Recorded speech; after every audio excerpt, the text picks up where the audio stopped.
ब्रह्मांड ही सब कुछ है। समय, स्पेस और मैटर सब कुछ इसी में समाहित है। हमारी पृथ्वी इस ब्रह्मांड में चट्टान का घूमता हुआ एक कण भर है जो हमारी मिल्की वे गैलेक्सी में मौजूद 200 अरब तारों में से एक का चक्कर काट रही है। ये विशाल संरचना 90 अरब प्रकाश वर्ष की दूरी में फैले आकाश गंगाओं के सागर में सिर्फ एक बूंद के समान है। ये हमारा घर है, हमारी पृथ्वी, सुख सुविधाओं से भरपूर एक आरामदायक ग्रह। एक बार रोजमर्रा के कामों को छोड़ आसमान को देखिए, क्या दिखाई देता है। आसमान में फैली एक विशाल काली चादर में टिमटिमाते हुए तारे कितने खूबसूरत लग रहे हैं। रात में हम जिन तारों को देख पाते हैं वो सब हमारी मिल्की वे गैलेक्सी के एक छोटे से पैच के तारे हैं।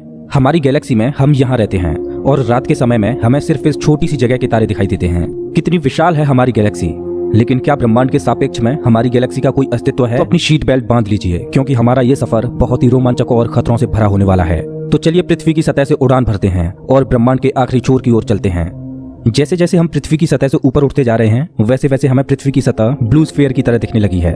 यह है इंटरनेशनल स्पेस स्टेशन, इंसानों द्वारा स्पेस में बनाई गई सबसे बड़ी चीज। ये 27,580 किलोमीटर प्रति घंटे की रफ्तार से पृथ्वी के चक्कर काट रहा है, जो कि पृथ्वी की सतह से लगभग 400 किलोमीटर ऊपर है। और ये 24 घंटे में लगभग 16 बार पृथ्वी के चारों ओर घूम जाता है। जैसे ही हम इंटरनेशनल स्पेस स्टेशन से और ऊपर जाते हैं तो हमें इंसानों द्वारा बनाई गई कुछ और चीजें दिखाई देती हैं। सैटेलाइट्स। अंतरिक्ष में इंसानों द्वारा भेजी गई हजारों सैटेलाइट्स पृथ्वी का चक्कर काट रही हैं। सैटेलाइट्स का अंतरिक्ष में एक जाल सा बिछा हुआ है। चलिए और ऊपर चलते हैं। इतने ऊपर से पृथ्वी का नजारा तो देखिए, कितना खूबसूरत लग रहा है हमारा ये नीला ग्रह। वेल, हम पहुंच चुके हैं चांद के पास। हमसे पहले यहाँ पर 12 एस्ट्रोनॉट्स आ चुके हैं, जिनमें नील आर्मस्ट्रांग पहले व्यक्ति थे जो इसकी सतह पर उतरे थे, और उनके पैरों के निशान आज भी चांद की सतह पर देखे जा सकते हैं। चांद पर कोई वायुमंडल नहीं है, इस वजह से ये निशान सदियों तक ऐसे ही बने रहेंगे। हम अभी अपने घर से लगभग 4 लाख किलोमीटर दूर हैं और चंद्रमा से हमारा ग्रह कुछ इस तरह का दिखाई देता है। ऐसा लग रहा है जैसे अंतरिक्ष में एक ब्लू मार्बल रखी हो। चांद की सतह एक बैटल फील्ड की तरह लग रही है, जिसने पिछले अरबों सालों से कॉमेट्स और एस्ट्रॉइड्स की मार को झेला है। चांद का कोई वायुमंडल नहीं है जो कि कॉमेट्स या एस्ट्रॉइड्स को स्पेस में ही जला दे। सौभाग्य से हमारी पृथ्वी का वायुमंडल है जो हमें स्पेस से आने वाले खतरों से बचाता है। चलिए अंतरिक्ष में एक लंबी छलांग लगाते हैं। यह है हमारे सौर मंडल का सबसे चमकीला ग्रह वीनस। इसको पृथ्वी की छोटी बहन बोला जाता है, क्योंकि ये पृथ्वी की ही तरह रॉकी प्लैनेट है जिसकी ग्रेविटी लगभग पृथ्वी के ही समान है। लेकिन ये ग्रह एक नर्क की तरह है, क्योंकि इस पर होती है भयंकर बारिश, पानी की नहीं बल्कि एसिड की। इसके एटमॉस्फेयर में जो बादल दिखाई दे रहे हैं वो सल्फ्यूरिक एसिड के हैं। हमारे सौर मंडल में सिर्फ वीनस ही एकमात्र ऐसा ग्रह है जिस पर सबसे ज्यादा ग्रीन हाउस इफेक्ट होता है। सूर्य की गर्मी इस पर आती तो है लेकिन वापस नहीं जा पाती, जिस वजह से हीट इसके एटमॉस्फेयर के अंदर ट्रैप होकर रह जाती है। यही कारण है कि शुक्र ग्रह हमारे सौर मंडल का सबसे गर्म ग्रह है, जिसका तापमान 465 डिग्री सेल्सियस है। इसकी सतह पर काफी मात्रा में ज्वालामुखी मौजूद हैं, जो इस ग्रह को और ज्यादा खतरनाक बनाते हैं। इस एंग्री प्लैनेट पर कुछ भी सर्वाइव नहीं कर सकता। चलिए अपनी जर्नी को और आगे बढ़ाते हैं। यह है सूर्य के सबसे पास मौजूद ग्रह मरकरी। इस ग्रह की धरती हमारे चंद्रमा जैसी नजर आती है, जिस पर बड़े बड़े गड्ढे मौजूद हैं। इस ग्रह के दिन और रात के टेम्परेचर में बहुत ज्यादा डिफरेंस है। रात के समय में इसका तापमान -170 डिग्री सेल्सियस पहुंच जाता है, तो दिन के समय में 400 डिग्री सेल्सियस को भी पार कर जाता है। चलिए आगे बढ़ते हैं। यह है हमारा भगवान। यही है जो अपनी ऊर्जा से पृथ्वी पर जीवन को चला रहा है। अगर ये ना होता तो हम ना होते। पृथ्वी से लगभग 150 मिलियन किलोमीटर दूर मौजूद ये तारा इतना बड़ा है कि इसमें लाखों पृथ्वियां समा जाएं। सूर्य इतना भारी है कि इसकी ग्रेविटी पूरे सोलर सिस्टम को कंट्रोल कर रही है। इससे निकलने वाली लपटें इतनी बड़ी होती हैं कि सूर्य की सतह से हजारों किलोमीटर ऊपर तक चली जाती हैं। चलिए अपनी यात्रा को आगे बढ़ाते हैं। यह है पृथ्वी का सबसे नजदीकी ग्रह मंगल। इसकी धरती लाल है, इस वजह से इसे लाल ग्रह भी बोला जाता है। वैज्ञानिक मंगल ग्रह के बारे में जानने के लिए बड़े ही उत्सुक हैं, क्योंकि वैज्ञानिक कहीं ना कहीं ये अनुमान लगाते हैं कि मंगल ग्रह हमारा पास्ट है। वैज्ञानिक मानते हैं कि अतीत में मंगल की धरती पर जीवन फला फूला होगा। मंगल की धरती पर भी सागर मौजूद थे, नदियां मौजूद थीं, इसका खुद का एक एटमॉस्फेयर था। लेकिन आज ये ग्रह वीरान और बंजर पड़ा है। आज वैज्ञानिक इस ग्रह पर सूक्ष्म रूप में ही सही बैक्टीरिया के रूप में जीवन खोजने में जुटे हैं, और वैज्ञानिक इस ग्रह पर भविष्य में बस्तियां बसाने की सोच रहे हैं। अगर हम मंगल पर आए हैं तो हम इसे कैसे मिस कर सकते हैं। यह है ओलंपस मॉन्स, एक प्राचीन ज्वालामुखी। मंगल की धरती पर ज्वालामुखी से बना ये पहाड़ पृथ्वी की सबसे ऊंची चोटी माउंट एवरेस्ट से भी लगभग 3 गुना ऊंचा है, और ये हमारे सोलर सिस्टम की सबसे ऊंची चोटी है। अगर मंगल की धरती से हम अपने ग्रह पृथ्वी को देखें तो ये कुछ इस तरह की दिखाई देती है। अब आगे की यात्रा थोड़ी सी डरावनी होने वाली है, क्योंकि अब हम एस्ट्रॉयड बेल्ट में प्रवेश कर रहे हैं, जो कि मंगल और बृहस्पति ग्रह के बीच मौजूद है। इसमें मौजूद हैं बड़ी बड़ी और विशालकाय चट्टानें, जो कि सूर्य के चारों ओर घूम रही हैं। इस एस्ट्रॉयड बेल्ट में इतनी बड़ी बड़ी चट्टानें मौजूद हैं कि अगर ये सब आपस में मर्ज हो जाएं, तो इनसे एक बड़े ग्रह का निर्माण हो सकता है। इस बेल्ट में इतने बड़े बड़े एस्ट्रॉयड्स मौजूद हैं कि इन पर एक बड़ा शहर बसाया जा सके। जैसा कि हम जानते हैं कि 4.5 बिलियन साल पहले हमारे सौर मंडल में ग्रह बने, लेकिन एस्ट्रॉयड बेल्ट में मौजूद ये मलबा जैसा का तैसा रह गया। एस्ट्रॉयड बेल्ट में मौजूद मलबा एक प्लैनेट बन सकता था, लेकिन एक बड़ी शक्ति ने इस मलबे को प्लैनेट नहीं बनने दिया, और वो शक्ति थी जुपिटर। जुपिटर की हाई ग्रेविटी ने एस्ट्रॉयड बेल्ट के एस्ट्रॉयड्स को प्लैनेट नहीं बनने दिया। जुपिटर हमारे सोलर सिस्टम का सबसे बड़ा प्लैनेट है और इसके ढेर सारे चंद्रमा हैं। ये इतना बड़ा है कि हमारे सोलर सिस्टम के अन्य सभी प्लैनेट्स को मिलाकर भी इतना बड़ा ग्रह नहीं बनाया जा सकता। ये है जुपिटर का ग्रेट रेड स्पॉट। ये लाल धब्बा जुपिटर की सतह पर सदियों से चला आ रहा है। ये एक विशाल तूफान है। ये रेड स्पॉट इतना बड़ा है कि इसमें 3 पृथ्वियां आ जाएं। जुपिटर एक गैसीय प्लैनेट है, इस वजह से इसकी सतह पृथ्वी की तरह ठोस नहीं है। अगर आप जुपिटर की सतह पर उतरे तो आप इसकी सतह पर खड़े नहीं हो सकते, बल्कि सीधे इसके अंदर चले जाओगे। जुपिटर जितना वायलेंट और विनाशकारी है, वहीं इसके चंद्रमा जीवन के पनपने के लिए आइडियल साबित होते हैं। जुपिटर के दर्जनों चंद्रमाओं में से एक है यूरोपा, जो कि पूरी तरह बर्फ की मोटी चादर से ढका हुआ है। वैज्ञानिक मानते हैं कि यूरोपा की सतह पर जमी हुई बर्फ के नीचे पानी तरल रूप में मौजूद है। इस पर पानी का तरल रूप में होना जीवन के होने की संभावनाओं को बढ़ा देता है। हमारे सोलर सिस्टम में बृहस्पति ग्रह के चंद्रमा यूरोपा पर वैज्ञानिक जीवन होने की प्रबल संभावनाएं जताते हैं। हमारा अगला पड़ाव है हमारे सौर मंडल का सबसे खूबसूरत प्लैनेट सैटर्न।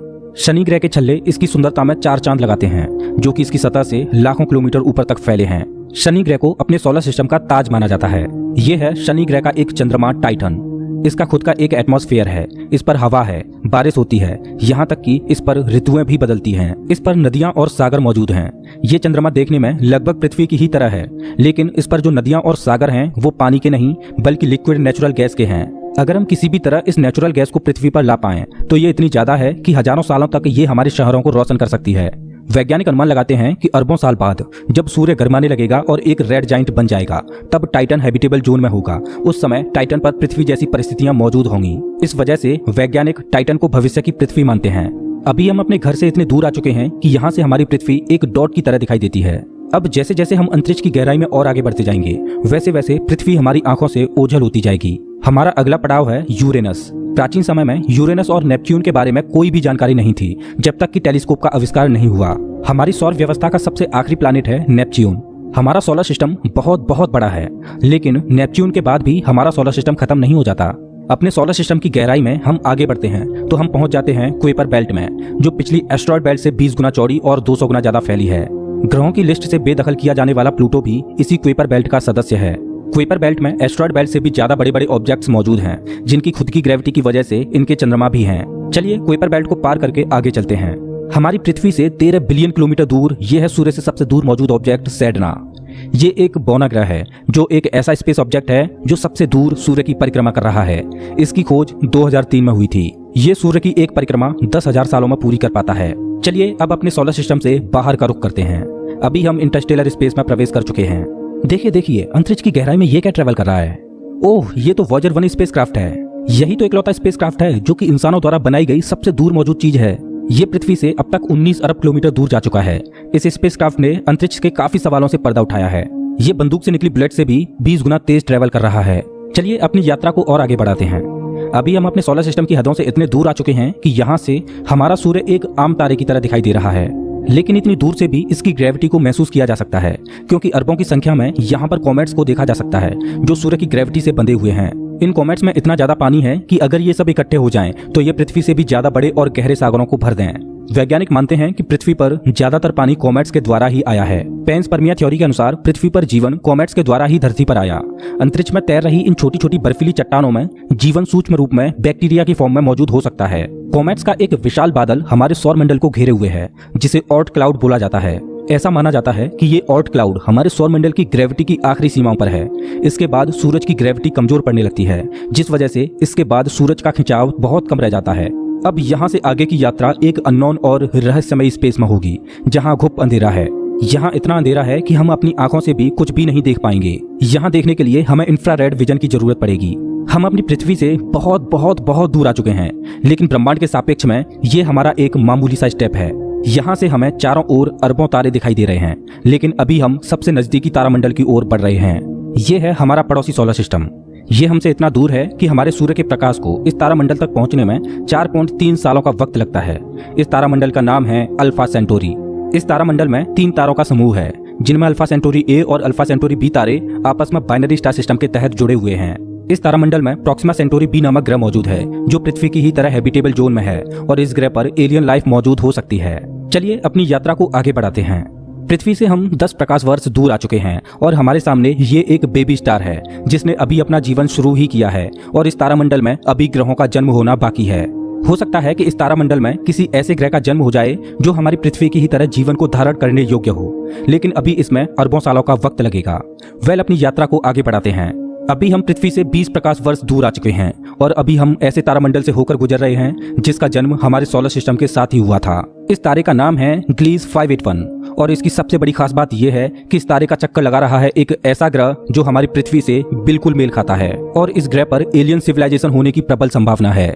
वैसे तो हमारी मिल्की वे गैलेक्सी में अरबों तारे हैं जिनकी यात्रा करना तो दूर, उनको पूरे जीवन काल में गिनना भी संभव नहीं है। तो चलिए अपनी यात्रा को आगे बढ़ाते हुए मिल्की वे गैलेक्सी से बाहर निकलते हैं। ये है हमारी मिल्की वे गैलेक्सी जो अरबों तारों का घर है, जिनमें से हमारा सूर्य भी एक है। ये गैलेक्सी इतनी विशाल है कि अगर इसके एक छोर से प्रकाश ट्रेवल करे तो लाइट को भी इसके एक छोर से दूसरे छोर तक पहुंचने में 1,05,700 सालों का समय लगेगा।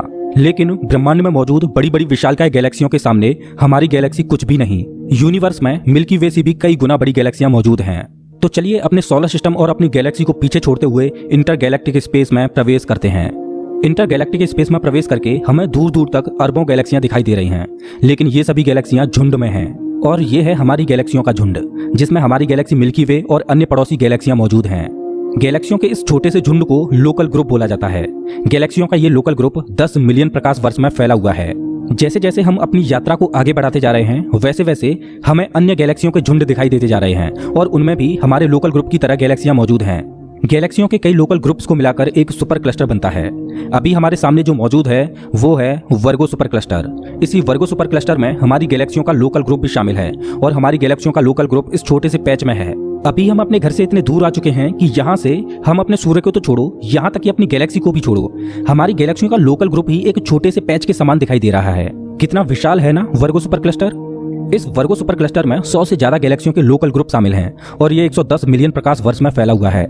चलिए अपनी यात्रा को और आगे बढ़ाते हैं। अरे ये क्या, जैसे जैसे हम आगे बढ़ते जा रहे हैं वैसे वैसे हमें वर्गो सुपर क्लस्टर जैसे अनगिनत सुपर क्लस्टर्स दिखाई दे रहे हैं। इस सुपर क्लस्टर्स के समूह को नाम दिया गया है लेनिया केया सुपर क्लस्टर और हमारा वर्गो सुपर क्लस्टर यहाँ पर है एक छोटे से पैच के समान, जिसमें हमारी गैलेक्सियों का लोकल ग्रुप एक डॉट की तरह भी दिखाई नहीं दे रहा। ये लेनिया केया सुपर क्लस्टर 520 मिलियन प्रकाश वर्ष में फैला हुआ है, जिसमें लाखों वर्गो सुपर क्लस्टर्स जैसे सुपर क्लस्टर्स मौजूद हैं। चलिए अपनी यात्रा को और आगे बढ़ाते हैं। जैसे जैसे हम आगे बढ़ते जा रहे हैं वैसे वैसे लेनिया केया सुपर क्लस्टर भी छोटा होता जा रहा है और इतनी दूर से देखने पर लेनिया केया सुपर क्लस्टर भी एक छोटे से पैच की तरह दिखाई दे रहा है।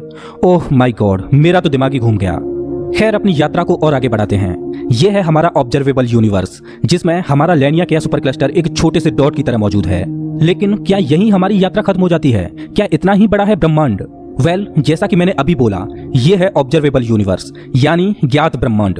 ब्रह्मांड के बारे में हम जो भी जानते हैं वो केवल यहीं तक जानते हैं। हो सकता है कि ब्रह्मांड का विस्तार आगे भी हो जो अनंत तक चलता जा रहा हो, लेकिन वहां से हम तक कोई प्रकाश ही नहीं पहुंच पा रहा हो जिससे हमें ऑब्जर्वेबल यूनिवर्स के बाहर का भी पता चल सके। वैज्ञानिक ये भी अनुमान लगाते हैं कि हो सकता है कि हमारे यूनिवर्स जैसे असंख्य यूनिवर्स और मौजूद हो सकते हैं जिनमें हमारा ये ब्रह्मांड एक विशाल सागर में एक छोटी सी बूंद के समान हो। खैर मल्टीवर्स यानी एक से ज्यादा ब्रह्मांडों का अस्तित्व है कि नहीं ये कोई नहीं जानता और ना ही हमारे पास मल्टीवर्स यानी महाब्रह्मांड के कोई सबूत हैं। लेकिन ये तो तय है कि ऑब्जर्वेबल यूनिवर्स ही ब्रह्मांड का अंत नहीं हो सकता, इसके बाहर भी कुछ ना कुछ मौजूद है जिसका हमें कोई भी ज्ञान नहीं। लेकिन वो क्या हो सकता है? हो सकता है कि हमारा ऑब्जर्वेबल यूनिवर्स भी महाब्रह्मांड में एक छोटे से पैच के समान हो।